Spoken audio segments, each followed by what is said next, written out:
एक व्यक्ति दूसरे विवाह के नाम पर 15 महिलाओं से विवाह करता है और उनके साथ फ्रॉड करता है।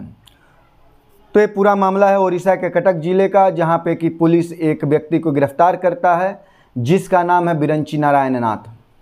अब उन पे एक महिला आरोप लगाती है कि 2022 में उनके पति का एक्सीडेंट में मौत हो जाता है। इसके बाद उन्होंने अपने और अपने 2 बेटियों के सुरक्षा के लिहाज से दोबारा विवाह करने का विचार करती है और दोबारा विवाह करने के लिए वो एक मैट्रिमोनियल पोर्टल पे अपना रजिस्ट्रेशन करती है। रजिस्ट्रेशन करने के बाद उन्हें एक व्यक्ति का रिक्वेस्ट आता है, चूँकि जो आरोपी है उसका भी प्रोफाइल उसी मैट्रिमोनियल पोर्टल पे था, तो उसका जो रिक्वेस्ट आता है वो प्रभाकर श्रीवास्तव के नाम से आता है। वो अपने आप को विशाखापट्टनम में रेलवे में टीटी के पद पे कार्यरत बताता है। इसके बाद महिला से उसकी बातचीत शुरू हो जाती है, महिला से एक बार मिलना भी होता है।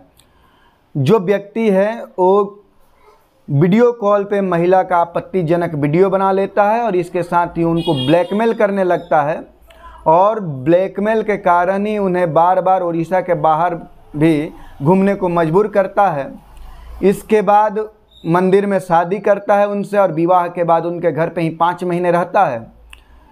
जैसे ही उसके हाथ में 5 लाख रुपए और 32 ग्राम सोना आ जाता है, वो फरार हो जाता है। महिला आरोप लगाती है कि उसका यौन शोषण के साथ साथ आर्थिक शोषण भी हुआ है। पुलिस जब मामले की जांच करती है तो उसको जो जानकारी मिलती है वो आप सबको चौंका देने वाली है। पुलिस को जांच में पता चलता है कि यह व्यक्ति अलग अलग मैट्रिमोनियल पोर्टल और साइटों पे अलग अलग नाम से प्रोफाइल बनाता है, अपना अलग अलग प्रोफेशन बताता है।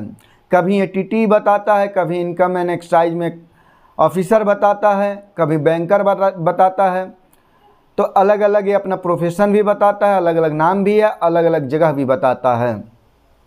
लेकिन सब प्रोफाइल में एक ही समानता है कि सब में इसका टैगलाइन होता है दूसरी विवाह के लिए। तो इसका सिर्फ टारगेट होता है वे महिलाएं जिनका विवाह नहीं हो रहा है, यानी अविवाहित, या फिर जो तलाकशुदा हैं, जो अपने पति से अलग रह रही हैं, या फिर विधवा महिलाएं।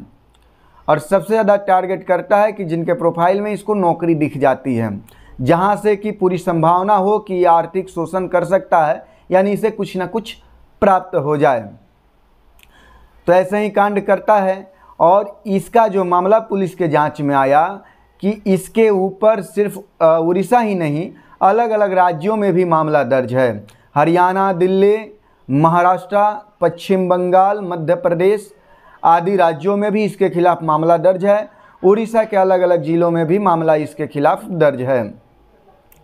पुलिस भी चकमे में आ जाती है कि आखिर भाई एक व्यक्ति और 15 महिलाओं के साथ इसका संबंध आखिर कैसे कर लेता है। तो इसका सबसे बड़ा फ्रॉड का तरीका है जो बिरंची नारायण नाथ है, जो प्रभाकर श्रीवास्तव के नाम से प्रोफाइल बनाकर उस महिला को ठगा है।